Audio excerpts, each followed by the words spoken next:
E eu admirei demais o Tait, quando o Tait chegou e perguntaram para ele o seguinte: ficava o Mandetta com aquelas aulas de ciência e medicina, ele pode ser médico, mas cientista eu não sei se ele vai chegar a ser um dia ou perto disso, fazendo várias afirmações como se fossem afirmações definitivas de um vírus que nem os gênios especialistas que estão voltados a isso ainda tinham ou têm nessa época. A gente não conhece esse vírus.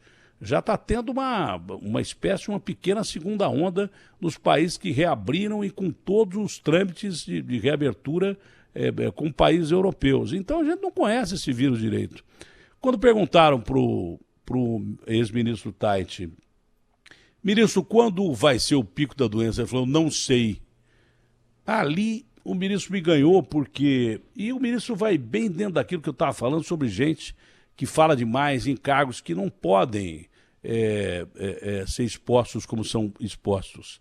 Tem cargos que a palavra ela é fundamental, porque ela vem de uma autoridade e as pessoas não tem ninguém que acreditar, acreditam na autoridade. Então o ministro falou: não sei. Quando o ministro falou não sei, eu falei: poxa vida, até que enfim apareceu uma pessoa esclarecida aí, porque ele está dizendo a verdade. Eu não sei.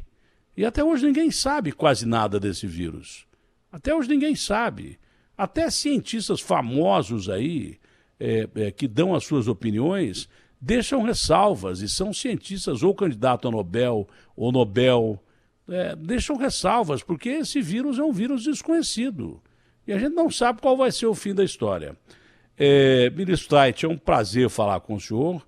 E eu repito que eu já publicamente falei várias vezes, que quando o senhor fez aquela afirmação, o senhor me ganhou, porque o senhor disse a verdade. Eu não sei quando vai ser o pico, e ninguém sabe. E aí diziam: mas o ministro fala e não diz, não dá para entender o que ele diz. Não, ele não primeiro que ele não falava muito, falava pouco, não fazia aqueles shows, aquela reunião de fim de tarde que tinha com o Mandetta, com esse Gabardo que está aqui, com o Wanderson. Pô, só faltava banda de música ali, entendeu? O ministro não, discreto, tranquilo, na dele, falava: olha, eu estou prestando atenção no que é a ciência. E como a imprensa não tinha as notícias que queria, quando tinha com o Gabardo, com o Mandetta e com o Wanderson e o time dele, porque todo dia era uma notícia ali, ou era uma encrenca com o presidente, ou era uma notícia nova.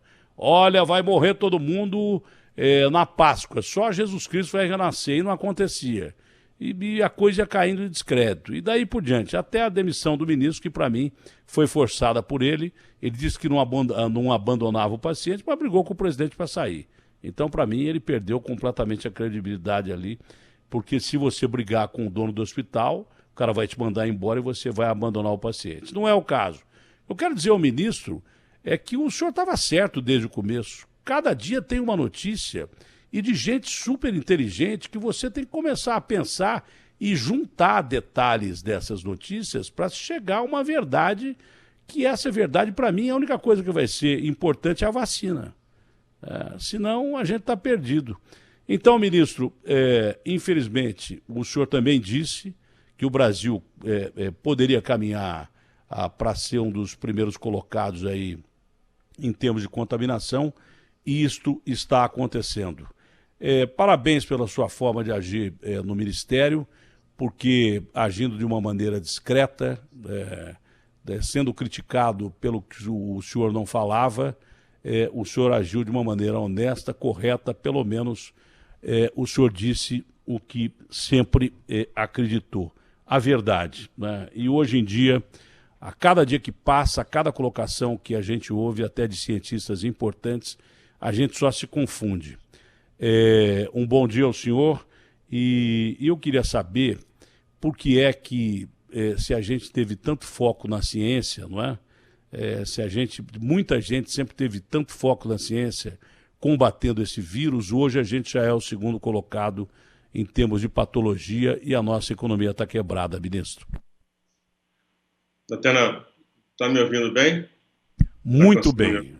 Bom, em primeiro lugar, eu quero agradecer a oportunidade de estar aqui com você, né? Quero te agradecer também a nossa primeira entrevista, nunca tive a oportunidade de te agradecer, que foi logo que eu entrei. Então, agradeço também por essa e pela anterior. Você estava comentando, é fundamental, né? Hoje, um dos grandes problemas que a gente tem é que opiniões são tratadas como verdades. E isso é um problema até, principalmente quando isso vem de pessoas que são referência científica ou referência técnica. Isso aí faz com que a mensagem passada seja de uma certeza que não existe. Hoje a gente ainda continua com muita incerteza em relação à própria doença. Uma coisa que eu vejo hoje que me parece também pouco baseada em ciência é quando se discute isolamento ou distanciamento social. A gente não tem informação sobre qual é o real impacto do que é um distanciamento social, como é que a gente define isso. Então, hoje, o nosso nível de conhecimento ele é muito baixo sobre a doença, sobre as intervenções que a gente faz. A gente tem pouca informação de como o sistema está lidando com ela. Vou te dar um exemplo prático. Hoje, uma das informações mais importantes que eu preciso ter é o que acontece nos hospitais e na ponta. Será que estar numa UTI é igual em todas elas? Provavelmente não. E eu deveria ter informação sobre o que acontece em cada lugar, porque aí eu poderia ver onde está funcionando melhor e criaria uma política de boas práticas, onde eu tentaria replicar aquilo. O maior problema hoje é a gente aceitar que está conduzindo o sistema de saúde no meio de grande incerteza. Eu vejo pessoas colocando coisas do tipo, exemplo, países da Europa que conduziram melhor o isolamento e o Brasil não está conseguindo. Uma boa parte dos países mais desenvolvidos da Europa tem resultados hoje muito piores que o do Brasil.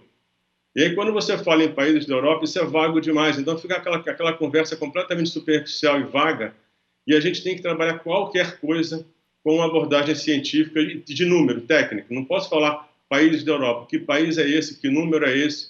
Se eu falo que o isolamento foi adequado, quantos por cento era? Onde ele acontecia? Qual era a diferença que existia entre os países para você saber se eles podem ser comparados ou não?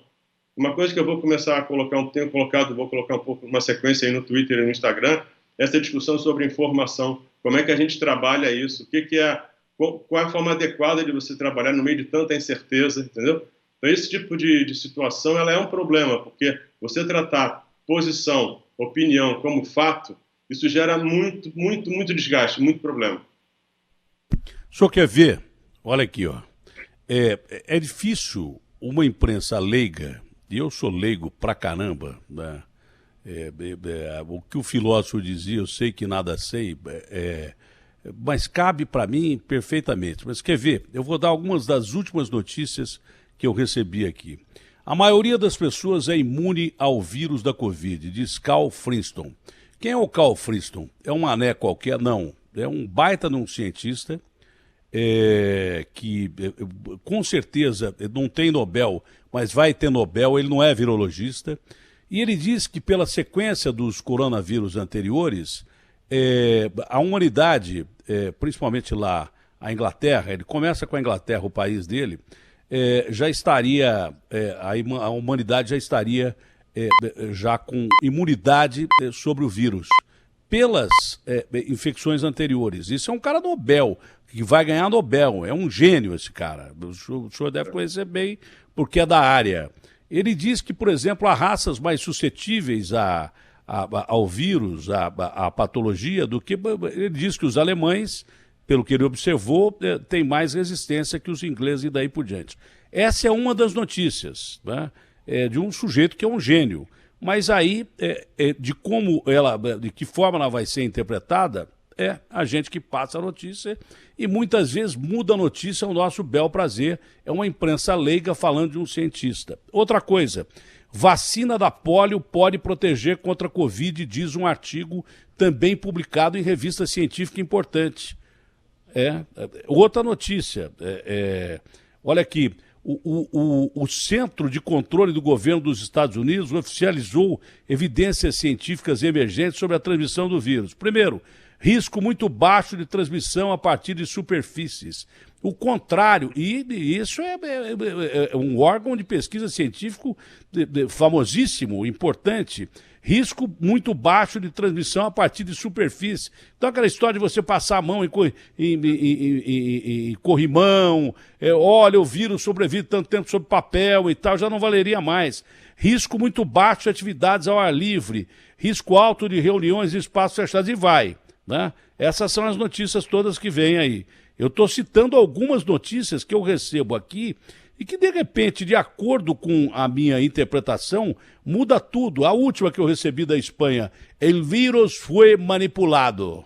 Se está num grande site de uma televisão espanhola, está da maioria dos sites e televisões europeus isso aqui, não é?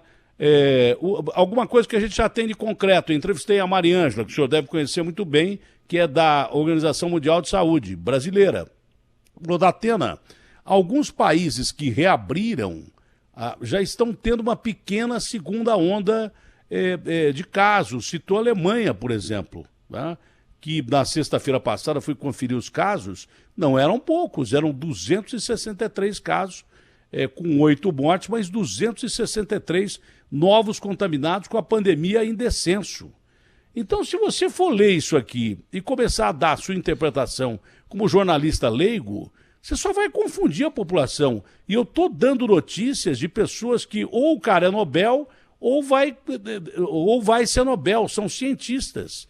Se nem esses caras chegam a um consenso, a informação deturpada por uma colocação de um leigo como eu, ela pode arrebentar com a informação pública. E é por isso que eu acho que o senhor falava pouco. Porque o senhor, como ministro da Saúde, e como estudioso, e como também, não só médico com passagem em SUS, com experiência própria, mas também com experiência em gestão econômica, não é? O senhor sabia que o senhor não podia pegar a primeira notícia e divulgar. Essa vacina que nós vendemos aí como vacina salvadora da pátria, por exemplo, ela não vai ser usada esse ano. E ela foi anunciada como se fosse usada esse ano. Eu falei com o professor Dimas falou do Butantan, falou, não, Datena, essa vacina é no mínimo para a gente pensar para o ano que vem. Talvez o ano que vem, uma vacina demora de 10 a 14 anos para você gestar uma vacina. Às vezes nem vacina você consegue para determinados vírus. Então não é assim. As notícias são vendidas como panaceia ou como o cara está vendendo uma raiz de qualquer coisa na porta de uma rodoviária para curar uma doença que a gente não sabe o que é. É por isso que o senhor falava tão pouco durante as entrevistas, ministro? Datena, tudo que você está falando tem a ver com o que a gente comentou antes.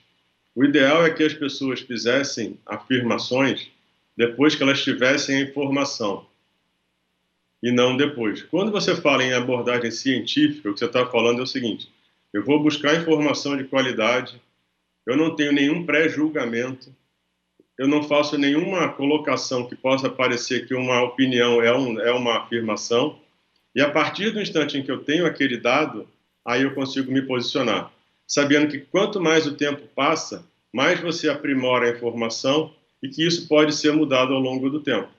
Então é muito fácil você falar em ter abordagem científica, mas é muito difícil você ter uma abordagem científica, porque muitas vezes a pessoa coloca isso na fala, mas ela não se comporta desse jeito.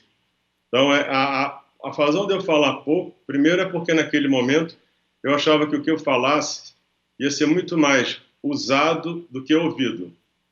E é muito importante, e uma das dificuldades que a gente tem hoje, que é a falta de colaboração, eu acho isso, essa polarização, tudo isso que eu tenho colocado, é porque as pessoas de verdade elas não param para escutar umas às outras. Elas escutam pensando como é que elas vão responder e defender o ponto de vista pessoal, que muitas vezes é político ou às vezes é uma coisa emocional.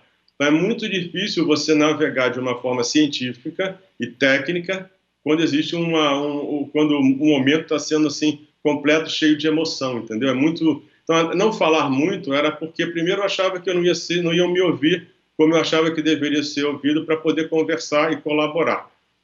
E a segunda é porque e é muito difícil você não falar, porque você tem que fazer, como eu falei, você tem que fazer algumas escolhas que são difíceis. Você sabe que naquele momento a comunicação é importante. Mas se você vai comunicar, mas não vai conseguir passar a tua mensagem, não vai conseguir trazer mais uma cooperação, talvez seja melhor você não falar. Foram as escolhas que eu fiz naquele momento, entendeu? E aí você olhando para trás, você pode até rever, se poderia ter sido um pouco diferente, mas naquele momento era o que eu achava que era o melhor, não para mim, mas para a sociedade inteira, porque quanto mais eu trouxesse discórdia, polarização, dúvida, pior ficaria, entendeu? Aquilo foi a minha escolha naquele momento, foi como eu me conduzi naquela hora. O senhor quis entrar aceitando o convite do Bolsonaro para ajudar o país. O senhor não tinha outro motivo? Que motivo o senhor tinha para aceitar o ministério que não ajudar o país? O senhor é muito bem resolvido na sua vida pessoal e profissional. O senhor não precisava disso. O senhor entrou para ajudar o país. Quando o senhor se deparou com aquela situação que a imprensa reagia muito mal quando não tinha informação que queria para divulgar essa informação, quando o senhor se limitava a dizer não sei, como o senhor disse algumas vezes, porque não sabia mesmo e quase ninguém sabe e quer dizer que sabe, entendeu? Em base de conjectura, o senhor se sentiu meio que boicotado, não pela imprensa, não pelo presidente, que o presidente também gosta que as pessoas que estão ao lado dele falem, principalmente aquilo que ele acha que é correto, não é? Que ele acha que tem que ser feito, como no caso da cloroquina, tem que usar assim, vai ter que ser usado desse jeito, eu que mando, eu não sou ministro, mas eu que mando e tal. Mas o senhor sentiu meio que boicotado pelo sistema exatamente porque o senhor se reservava o direito de guardar informações importantes, primeiro para não espalhar o pânico e depois para ter certeza que essas informações importantes eram importantes mesmo? Para te falar a verdade, eu não me senti boicotado. Eu achava aquilo era uma situação essa situação você tem que entender. Existe uma emoção enorme, existe muita incerteza, existe muito medo. Isso é a realidade e você trabalha com a realidade que você tem. Ali também, muitas vezes, embora eu não estivesse na coletiva, os dados diários eram divulgados, então a informação continuou sendo oferecida. A minha preocupação ali é que quando eu tivesse que falar, que eu falasse além de dizer os números que estavam saindo todo dia, porque para falar o número é só você publicar e alguém vai chegar nele. A minha preocupação ali era eu pensar qual seria a melhor forma de interagir com a sociedade. Isso leva um tempo até você pensar como fazer isso, como você trabalhar melhor a informação, porque a gente tem muita dificuldade da informação. Eu acho que uma das coisas que é resultado de situações como essa, onde você tem uma sobrecarga do sistema, é você enxergar as principais fraquezas e fragilidades do sistema. Uma delas, obviamente, é você não ter a informação no detalhe que você precisa. Então, para mim, um dos grandes projetos que hoje tem que acontecer é um grande projeto voltado para melhorar a qualidade da informação. Dados. Isso talvez seja dado, mas dado de qualidade. Informação não é uma coisa simples. A primeira coisa é que a informação não é um objetivo nela mesma. A informação é uma ferramenta. Então, a primeira coisa que você tem que mapear quais são os problemas que eu tenho. A partir daí, você define as perguntas que você faz para tentar entender o problema. Essas perguntas vão te dar as informações que você precisa. Você tem que garantir que a informação seja acolhida da forma adequada. Vou te dar um exemplo prático. Hoje a gente precisa de mais informação sobre a Covid, por exemplo. Não dá para você chegar agora e pedir para o médico, para o enfermeiro, para o técnico, colocar esse dado no sistema, porque ele está completamente sobrecarregado. Se você cria um projeto de informação, mas não cria condição para que ela aconteça, você tem tudo muito bonito no papel, mas isso não vai acontecer na prática. Então, você trabalhar a informação, ela tem uma sequência que você tem que seguir para que aquilo que você planejou aconteça.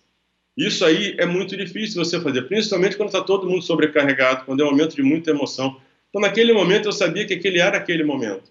E uma das coisas que eu acho em relação à informação, uma coisa interessante, quando eu saí, teve um jornal de circulação alta, em que pessoas opinaram o que o próximo ministro devia fazer.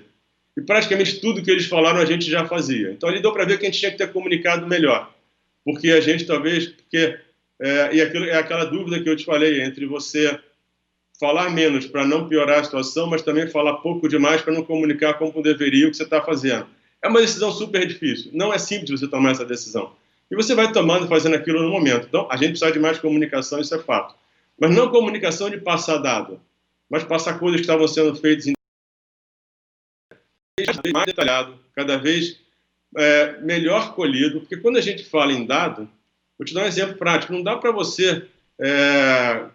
os estados, a notificação é em tempos diferentes. Quando você compara o Brasil com outros países, você tem que saber se eles também não têm atraso na notificação.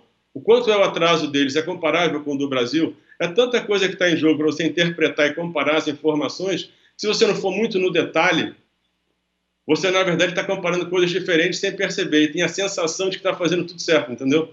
Então, a minha preocupação era como é que eu passo isso para a sociedade? Como é que eu arrumo para que eu consiga trabalhar esse dado com a precisão que eu preciso para enxergar o que está acontecendo e tomar as decisões? E é difícil isso. É explicável. Porque você de fora do sistema, você tem uma perspectiva. Você dentro do sistema, você sabe o que está acontecendo, mesmo que não tenha os dados suficientes. Tipo assim, se eu estou no banco de trás do carro que você está dirigindo, você sabe que você pode cair no abismo. Agora, eu que estou lá atrás, talvez dormindo, não estou prestando atenção na viagem.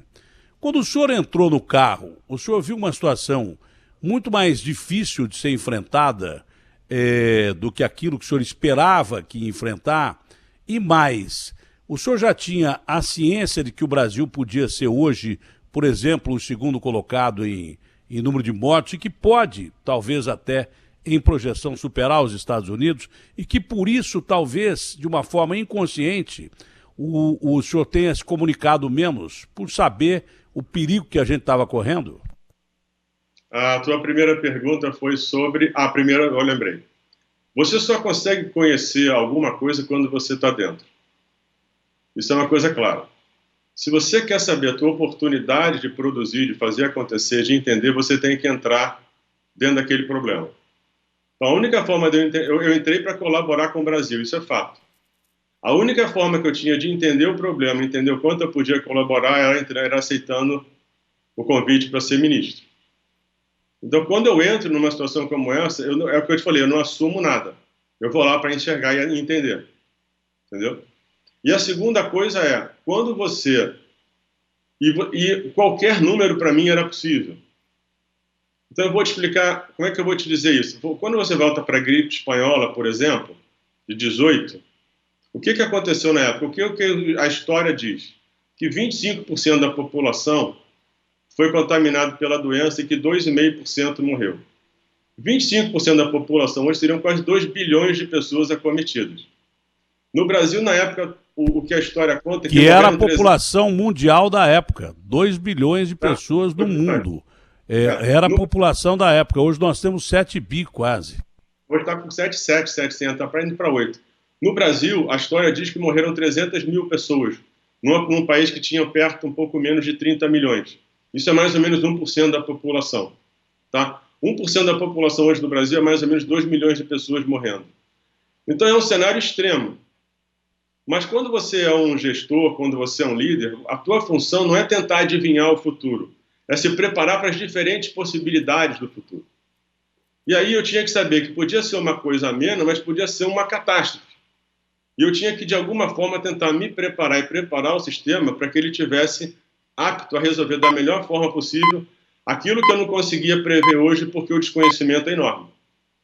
Então, isso aí... Então, quando eu entrei sabendo que eu só ia saber exatamente o que estava acontecendo quando eu entrasse, e eu tinha que, naquele momento, tentar enxergar as possibilidades futuras. E aí eu também não conseguiria nunca colocar um número se eu não tivesse certeza, ou tivesse muito próximo dela. Se eu trabalhasse com muita incerteza, eu tinha que ser honesto bastante para dizer, eu não sei. Agora, eu não sei é o primeiro passo para eu conduzir da melhor forma possível, porque navegar num mundo de incerteza é uma forma de você conduzir. Então, a última coisa que você pode fazer é tentar parecer que tem certeza de alguma coisa quando você não tem. Porque aí você provavelmente vai diminuir a tua chance de se preparar para conduzir da melhor forma possível, entendeu? Basicamente foi isso, Tatiana. Essencialmente foi isso. Olha, eu estou lendo aqui a orelha do livro que eu comprei, por acaso, no aeroporto, quando eles ainda funcionavam, lembro? Aquele negócio de avião que voava e você ia de uma cidade para outra, que a gente não vê mais. Eu comprei aqui um livro do Colar, está aqui. Olha, quando pensamos em pragas, pensamos em AIDS, ebola, antraz ou peste negra, gripe nunca figura nessa lista. E é verdade. No entanto, 40 milhões de pessoas morreram durante a grande pandemia de 1918. A epidemia afetou o curso da história e foi uma presença aterrorizante no final da Primeira Guerra Mundial, matando mais americanos num só ano do que os que morreram nas batalhas da Primeira Guerra Mundial, da Segunda Guerra Mundial, da Guerra da Coreia e da Guerra do Vietnã. Isso tudo, a humanidade não aprendeu. E tem aqui, olha, uma afirmação do Abraham Verghese, uma história bem contada de um vírus que mudou a civilização e tem o potencial para fazê-lo, sobre o livro Outra Vez. Gostaria de ver a gripe nas bibliografias recomendadas para estudantes de medicina. Os Estados Unidos nunca perderam tanta gente como perderam na gripe espanhola, nem o mundo. Não é? Todas as guerras que os americanos participaram, e como o Império é um país bélico, não significaram o número de vidas que se perdeu nos Estados Unidos. E um dos grandes erros do ser humano é não aprender com a história, e nós não aprendemos. Uma das últimas frases do Stephen Hawking antes de morrer foi que era muito mais fácil um vírus acabar com a humanidade do que praticamente uma guerra nuclear acabar com a humanidade. Ministro, uma pergunta simples e clara. O senhor tinha ideia, que o senhor não respondeu, de que a gente poderia até chegar a ser o primeiro país em número de mortos, quando o senhor esteve dentro do sistema? Chegou a falar isso com o presidente Jair Bolsonaro? Qual foi a reação dele? O senhor teve conflitos com o presidente? Não teve? Foi tranquila a sua passagem com o presidente ou não foi? Ele lhe tratou bem durante essa permanência no governo? E da forma que o senhor entrou, o senhor saiu? Porque o senhor não saiu como os outros atirando. O senhor saiu do mesmo jeito que entrou, com tranquilidade e deixou o cargo com tranquilidade. Mas eu tenho certeza que o senhor sabia que a trombada seria grande e que o abismo daquele cargo que o senhor estava dirigindo estava perto. Que era possível o Brasil caminhar para um número de mortes muito grande, ser até o maior do mundo, era possível, né? Se você pegar países como China, Índia, Brasil, Estados Unidos, são países que têm uma população muito grande. O Brasil tem uma dificuldade maior, porque você tem um nível de pobreza maior e desigualdade maior. Então, a possibilidade de um número de mortes muito grande, até porque quando você trabalha um limite como uma gripe espanhola, você sabe que o número pode ser enorme. O número atual não é uma surpresa, ele estava dentro dos cenários possíveis. E o que é mais importante hoje, a gente não sabe, a gente está no meio do problema. A gente não sabe onde isso vai caminhar. Quando você fala da segunda e terceira ondas, na gripe espanhola, elas vieram mais na frente. O que a gente está vendo hoje é o seguinte, é você tentar tirar o distanciamento e você ter um aumento dos casos e das mortes. Mas isso eu não trataria como uma segunda onda. Uma segunda onda talvez seja uma coisa diferente, mais na frente. Em relação à minha relação com o presidente, ela sempre foi muito tranquila. A gente sempre conversou bastante, né? Porque eu coloquei isso várias vezes. O fato de você ter posições diferentes não significa que você tenha que tratar isso como um conflito. Você pode tratar isso como uma conversa, uma discussão. E uma das razões também, voltando ao primeiro ponto, de eu não colocar números que pudessem ser tratados como realidade e fossem assustadores, é porque você coloca a tua opinião e aquilo é usado como uma verdade. Então, qualquer coisa, nesse momento, o que você tem que fazer é trabalhar a informação que você tem até hoje, rever tudo o que você avaliou e definir suas próximas políticas e ações. Então, ali não falar significa você não criar realidades, falsas realidades. Por isso que eu não falava. Mas esse cenário atual, ele era uma total possibilidade. Olha, a gente está falando em milhares de mortos em determinados países. Milhares nos Estados Unidos, milhares aqui, milhares na Itália, milhares da Alemanha. A gripe espanhola, ela teve, acho que, uma onda 6 meses depois uma outra onda, acho que 1 ano depois. Aí dizimou boa parte da população. Foi essa a sequência. Isso aí. Quando a gente fala de milhares, a gente fica assustado, né? Quase 50 mil no Brasil, mais de 100 mil nos Estados Unidos, tantos casos, né? 7 milhões no mundo, as pessoas que se curaram e tal, mas muitos mortos. É possível se pensar que esses números são apenas números iniciais baseados naquilo que o senhor falou agora e que esses números podem chegar a milhões, como nós tivemos na gripe espanhola, ou pela tecnologia de hoje a gente é capaz de conter essa pandemia e talvez impedir que milhões de pessoas morram mesmo como nós tivemos lá atrás, talvez não naquela proporção, mas hoje o mundo é proporcionalmente muito maior, 8 bilhões de habitantes perto de 2 bilhões, de 2 bilhões da gripe espanhola. Então é possível que isso possa ocorrer num cenário mais de Armagedon, o ministro, ou não? Datena, eu vou voltar para aquela coisa da incerteza. Tudo é possível, mas eu acho extremamente improvável. O recurso da ciência hoje é muito maior.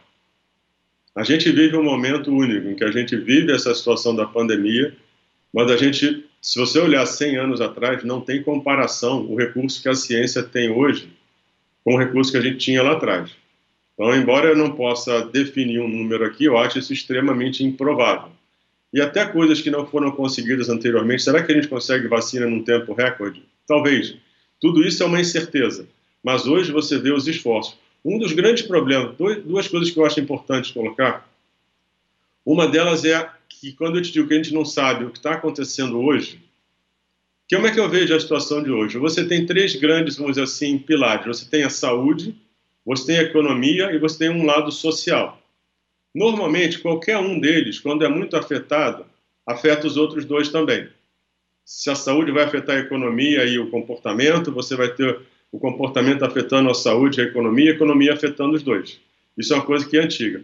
Hoje a gente tem os três sendo afetados ao mesmo tempo e de forma intensa. Como é que eles vão se combinar ao longo do tempo? Então, a grande preocupação que eu tenho hoje, a gente aceitar a sua ignorância é o primeiro passo para você querer aprender mais todo dia. E você não assumir verdades. Quando você assume verdades, você relaxa na busca do conhecimento. Isso é um problema. Isso é um problema. Então, entender que como é que isso tem relação à informação. Eu não tenho que pegar informação só sobre a saúde. A gente pode até falar da saúde hoje, em relação a como os dados deveriam ser colocados. A gente talvez demore um pouco mais, que é um pouco mais longo, mas hoje você tem que ter dado da saúde, da economia e do comportamento. Eu vou te falar um negócio que eu fico pensando. Eu vejo a gente falando das pessoas que vão para a rua e a gente critica as pessoas. Existe uma... Como é que as pessoas podem estar fazendo isso? Acho que a primeira coisa que você tem que fazer em relação às pessoas é não julgar as pessoas, é entender por que elas estão fazendo aquilo. Da mesma forma. Porque se essa pessoa está tendo dificuldade para alimentar os filhos, ela vai preferir correr o risco do que não alimentar o filho. Se essa pessoa tem uma crença enorme, ela acredita que ela está protegida pela religião e que ela pode sair, que ela não vai ser afetada, é uma outra forma de abordar. Se a pessoa tem muita ansiedade e depressão, ela prefere sair do que continuar com ansiedade e depressão. Então não dá para você simplificar e dizer que é absurdo a pessoa estar na rua. A tua primeira preocupação é entender por que ele está na rua. Porque se você não entende por que ele está na rua, aí é informação de novo. A tua estratégia para trabalhar isso vai ser pobre. Porque você não está entendendo o problema daquela pessoa, entendeu? Então esse tipo de informação e conhecimento também é absolutamente necessário. Olha, essa entrevista está sendo transmitida pelo site da Band e também pelo UOL, para o mundo inteiro, não é? Tem uma notícia aqui que vai bem dentro daquilo que a gente está conversando. Acabei de ler agora, eu nem abri essas notícias da redação, mas tem a principal notícia, que o cara que dá o título escolheu muito bem, porque reflete a atual situação do mundo. Essa é de uma preocupação enorme, porque é aquela história que o senhor sempre adotou. O que eu sei é que nada sei, né? Notícias da Covid-19. Sabe qual é a manchete? Pequim expande quarentena a mais 10 bairros. Foi o primeiro país que se diz controlou a pandemia porque foi lá que surgiu. Foi lá na China que surgiu. E foi o país que, olha, com números corretos ou não, foi o país que controlou a pandemia. Surgiu lá em Wuhan e tal, e daí por diante. Agora, quando você ouve que Pequim expande quarentena a mais 10 bairros, significa que, se não é uma segunda onda, é o princípio de uma onda menor, que se pode se sobrepor a outras ondas ou coisa parecida, porque a gente não conhece esse bicho. Por exemplo, a gripe espanhola demorou 6 meses para ter uma segunda onda. Os países todos que reabriram e com critério, por exemplo, a Alemanha, o povo alemão é um povo educado para isso, o japonês é um povo educado para isso. Você manda ele fazer, ele faz. Educado que eu digo é que teve acesso à informação. O brasileiro sempre foi mantido pelas elites com muito pouca cultura, com muito pouco acesso à educação. Não é? As elites dominaram o povo brasileiro, que é uma grande periferia, exatamente através da educação, deram pouca informação. Então nós não temos o hábito de lavar a mão toda hora, mesmo quem tem dinheiro. Nós não temos o hábito de usar máscara. Essas culturas já têm esses hábitos há muito tempo. Se em Pequim os caras estão expandindo a mais 10 bairros, e 10 bairros de Pequim, de Beijing, de Pequim, significa mais do que muita cidade brasileira e mundial. Porque lá, por exemplo, você tem uma ideia de congestionamentos de feriados, eles não duram 3 horas, duram semanas. Lá tem 1 bilhão e 600 milhões de chineses. Então, essa notícia é aquilo dentro daquilo que a gente está conversando. Ninguém entende essa doença. Significa que ela pode estar voltando numa onda menor ou maior, mas ela está voltando na China. Se os caras estenderam a quarentena agora para mais 10 bairros, está na capa do UOL. Está dentro daquilo que a gente está conversando e a gente não sabe o fim da história. Aliás, a gente não sabemos nem o começo. Né? O meio a gente está aprendendo. Agora, o fim da história, essa notícia realmente é preocupante, não, ministro? E olha só, independente do nome que a gente dê, se é uma segunda onda, se é um retorno da primeira, isso não faz muita diferença. O que importa é o que está acontecendo, né? Então, quando eu te digo que a gente não sabe exatamente onde a gente está e onde isso vai terminar, por exemplo, uma das coisas que eu falo em relação à informação hoje, que eu acho fundamental, você não tem que colher informação só da Covid. Não é só sobre síndrome respiratória aguda grave, você tem que pegar a informação do sistema inteiro. Então, o que tem que ser divulgado hoje é o que está acontecendo com as mortes. Porque você tem que entender o sistema. Por quê? Porque hoje você tem uma redução enorme das cirurgias de câncer, dos tratamentos de radioterapia. Hoje uma coisa que saiu foi que a dificuldade de comunicação está levando a uma redução de programas de vacinação em países mais pobres e médios, o que pode levar a milhões de mortes, a milhares de mortes de crianças no futuro, porque África. os programas de vacinação vão ser afetados. Você não sabe o que vai acontecer se o paciente com hipertensão e diabetes não for cuidado. Em relação à oncologia, você só vai ter talvez impacto nas mortes daqui a meses ou anos. É tão detalhado o que você precisa saber que a gente não sabe hoje o impacto que isso tem. A gente não sabe hoje o quanto a perda na economia pode impactar a mortalidade futura. Isso a gente só vai saber lá na frente. Por isso é que eu digo, a gente tem que ter uma humildade enorme de trabalhar o presente. Aceitar que a gente conhece pouco, tentar colher dado cada vez mais e mais rápido, mais detalhado e mais em tempo real e tentar todo dia tomar a melhor decisão. Porque o futuro depende da tomada de decisão do dia a dia. Não adianta você tentar, o que eu tenho hoje, toma a decisão hoje. Essa é a melhor forma que eu tenho de garantir o futuro, eu não tenho outra. E a gente está no meio de um desconhecimento, de um lugar em que a gente não sabe onde vai acabar, em todos os níveis, economia, saúde, social. Olha, então, para encerrar, 2 perguntas que eu acho cruciais.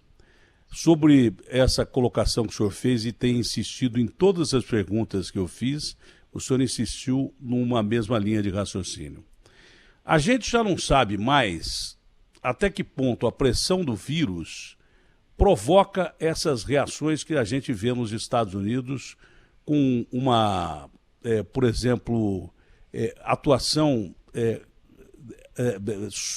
super, hiper distanciada do ser humano, como aquele policial matando aquele jovem negro daquela forma que ele matou, seguida de um distúrbio racial que toma conta do mundo, e logo depois um outro policial matando outro jovem negro lá nos Estados Unidos. Aqui no Brasil, ataca-se o Congresso, ataca-se o Supremo, temos uma briga política enorme.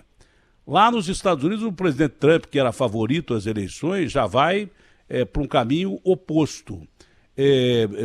Distúrbios regionais que estavam simplesmente relegados a um segundo plano começam a eclodir no mundo inteiro. Por exemplo, coisa que eu não ouvia falar há séculos, conflito de Índia com China, né? Mas a China é uma potência, a Índia também tem bomba atômica. A gente não sabe até que ponto essa pressão causada por essa doença que causa o distanciamento, que prende as pessoas em casa, que transforma o mundo num mundo completamente diferente, que não há mais como o cara passar um fim de semana. Eu quero passar um fim de semana na Itália. O cara não pode mais, mesmo que ele more do lado da Itália, que é França, Portugal ou vice-versa. Onde o ser humano poderia descansar e ter tranquilidade, ter uma válvula de escape, ele não tem mais essa válvula de escape limitada pela patologia, pelo vírus. A gente não sabe até que ponto isso está levando a humanidade a um caos muito pior do que o colapso do sistema hospitalar. A gente não sabe onde é que isso vai parar e até que ponto, de repente, alguém pode apertar o botão errado e começar uma guerra, já que o mundo inteiro está sob pressão. As pressões que têm surgido ultimamente e a eclosão desses conflitos que já haviam sido esquecidos, não tem outro motivo, não tem outro diferencial. Um está partindo por uma tranquilidade maior antes do coronavírus. O coronavírus ele limitou a capacidade que o ser humano tinha de ficar mais tranquilo um fim de semana, um mês, ou tirar férias. Isso não existe mais. E o ser humano sob pressão, já sem pressão, já faz bobagem. Então isso é que me deixa mais preocupado do que a própria patologia. A gente pode estar diante de uma situação muito pior do que a gente imagina, porque a pressão é muito grande e é isso que me preocupa, ministro. Você sabe que eu estava conversando sobre isso ontem, que eu estava me perguntando qual é o impacto desse problema do comportamento nas reações atuais. Porque aquilo que aconteceu com George Floyd, aquilo foi de uma crueldade assustadora. Aquilo foi uma coisa inacreditável. E outra coisa que eu coloco também é que isso não é uma coisa que aconteceu com ele, isso acontece no mundo. Só que como a gente não vê, a gente não leva isso em consideração quanto deveria no dia a dia. Agora, a reação que existe hoje em relação a como o mundo está se comportando, eu não estou dizendo que existe uma relação, uma correlação, mas eu me pergunto hoje se isso não pode estar interferindo realmente na forma como o mundo está reagindo aos estímulos. Como interfere dentro de casa na violência doméstica, a gente está numa loucura coletiva. Tudo. Então, quando eu te falo da gente medir informação da parte social, do comportamento, é isso. Porque se o comportamento começar... O que acontece? Quanto tempo as pessoas ficarem mais isoladas? E a gente tem um fenômeno hoje que é único, eu digo que é uma epidemia dos tempos modernos, que você tem o distanciamento físico, mas você nunca teve tanta capacidade de interagir e informar, seja informação boa ou ruim, certo ou errada. Você tem um mundo que é absolutamente antagônico. A parte física, você vai no distanciamento e você nunca teve tanta interação não física, que são as redes sociais, que é tudo que acontece hoje. O quanto isso pode impactar nas reações, as pessoas que estão confinadas, como é que elas vão se comportar, E conforme o tempo vai passando, quanto mais tempo as pessoas ficarem confinadas, sob pressão, sob o medo, sob a emoção, mais difícil vai ser de você prever quais vão ser as escolhas e as ações que elas vão tomar. Isso tem que ser monitorado também. Você tem que tentar entender como é que o comportamento humano vai evoluir ao longo da pandemia. Porque isso pode ter um impacto enorme no comportamento e no que vai acontecer na economia e na saúde. Ela vai interagir com os dois, entendeu? Mas isso eu acho absolutamente perfeito a tua colocação, tem que prestar atenção nisso. Você fala para o cara ficar preso em casa, né? Aí, de repente, tem um policial que, de uma forma canalha, mata um negro, o Floyd, num país que até, cronologicamente, pouco tempo atrás, tinha restaurantes só para brancos e que negros não podiam entrar, ônibus só para brancos, onde o negro não podia entrar, ou era ônibus dividido. O que o povo faz? O povo vê aquela informação na televisão, vê na internet, vai às ruas. E aí, como é que você vai impedir que as pessoas, do jeito que aconteceu nos Estados Unidos, numa manifestação, não vão ter contato social? Isso ajuda o quê? A espalhar ainda mais o vírus e a incerteza. Uma última pergunta para a gente realmente encerrar essa entrevista, que foi muito importante.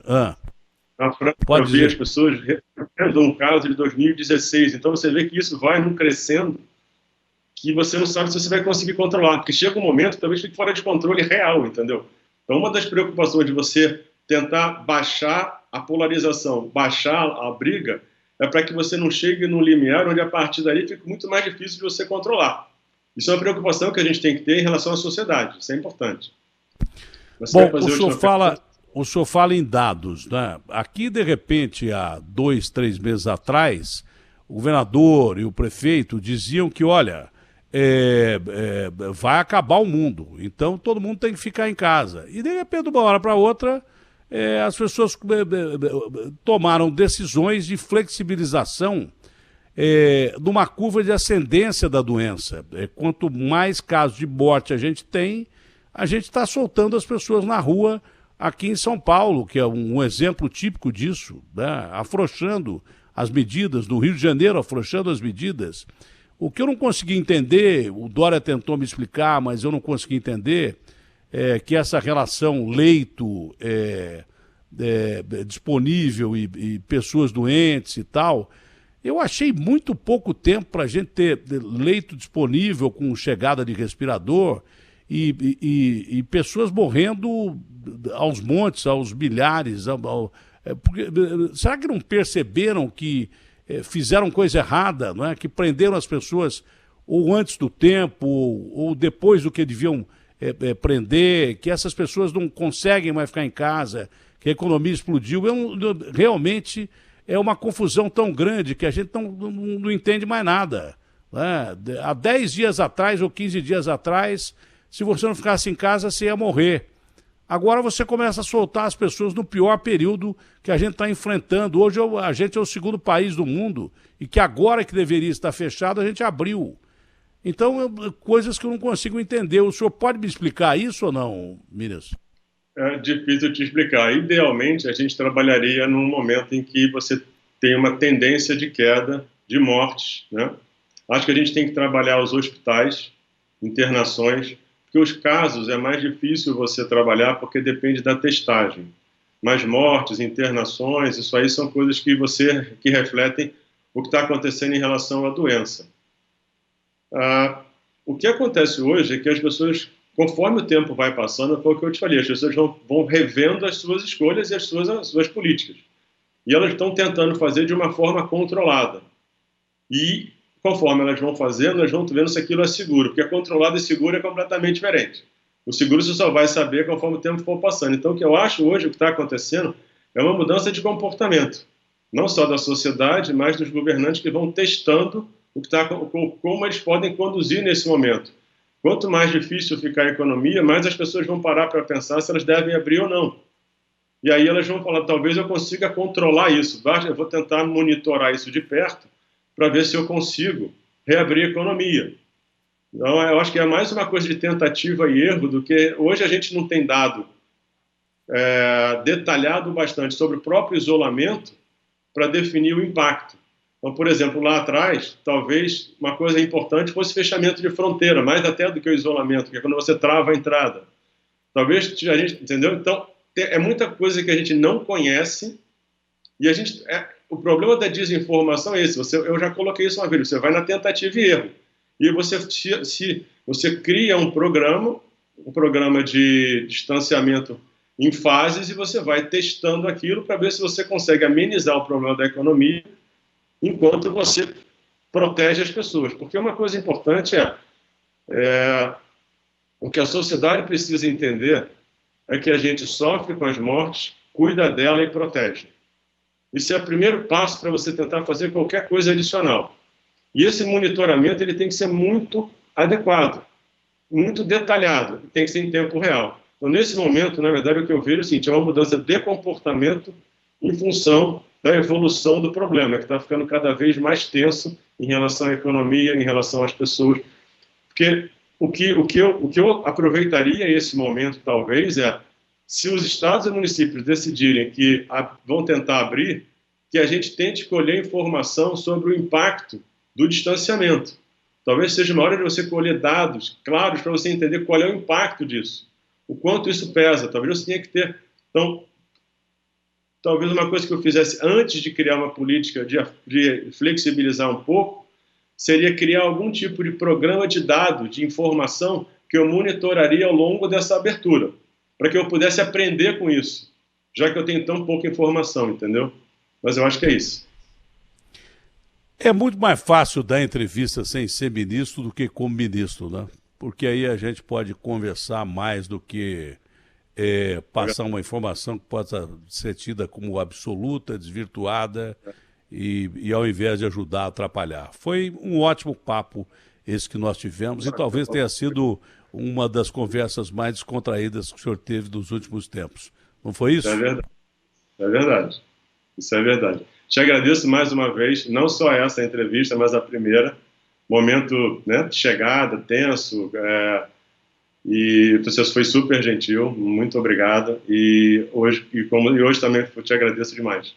Foi um prazer estar aqui com você. Obrigado mesmo. Prazer foi todo meu. Que o senhor tenha um ótimo dia, que Deus nos ajude.